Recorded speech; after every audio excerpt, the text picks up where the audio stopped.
I'm going to talk a little bit today about evidence, and it's something that when you're working with your mediumship, you're striving for the best evidence that you are genuinely communicating with someone from another world. And that in order for it to be known to the recipient who it actually is, there has to be an element of evidence.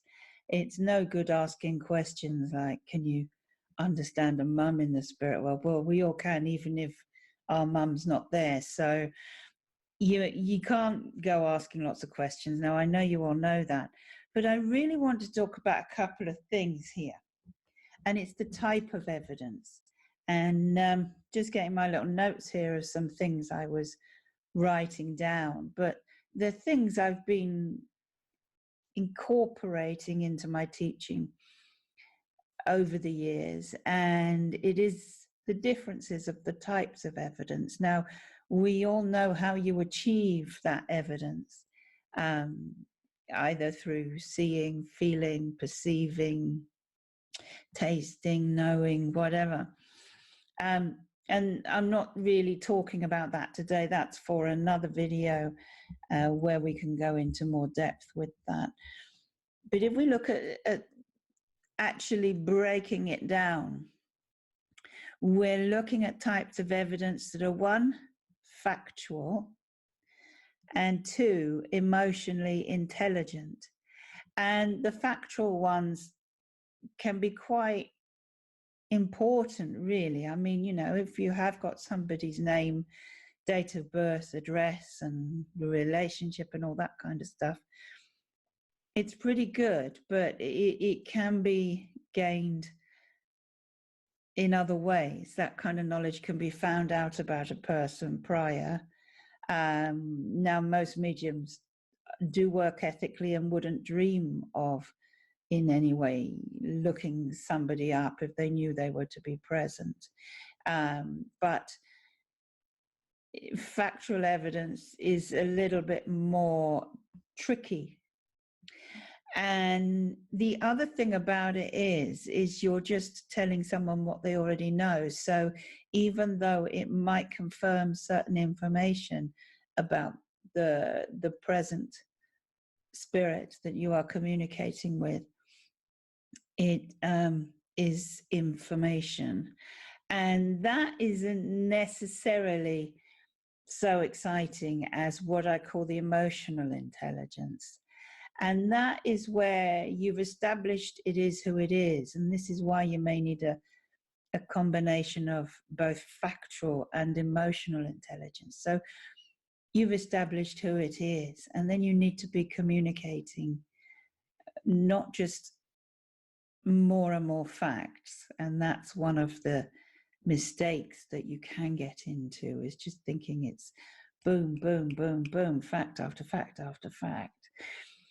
You just end up giving a checklist. You know, you might as well, if you like, spiritual Google. But if you're genuinely communicating with someone, it's a two-way process.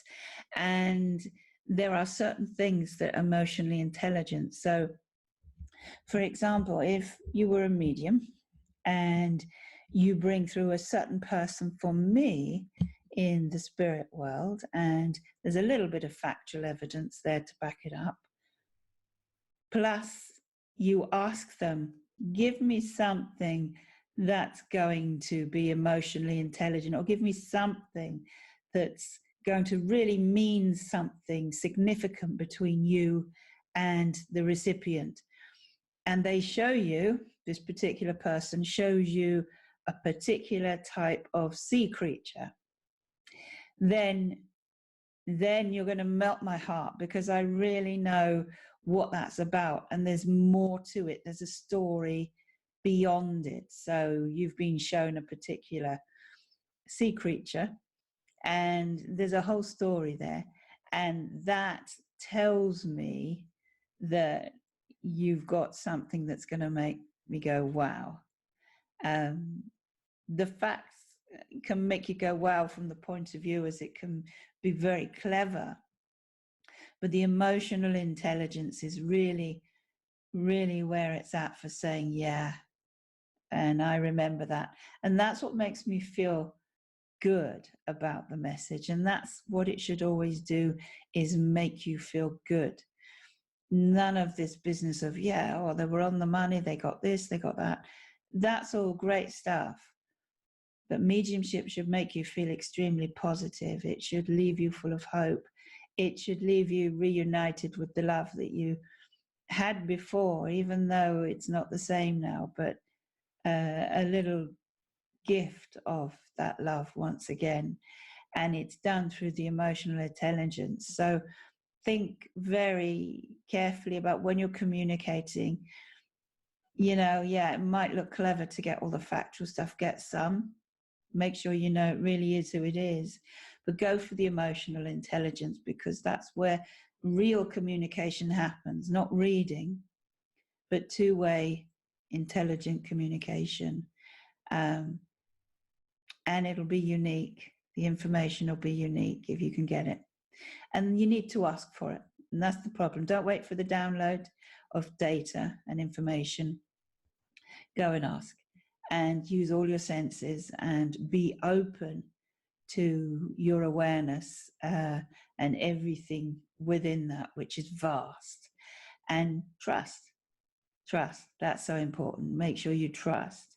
And so that's really all I wanted to say, was really about the importance of factual evidence, but more than anything, emotional intelligence, because that's the beauty of mediumship, and that's where the hope and the love and the reunification occurs. So next time, see you then. Bye bye.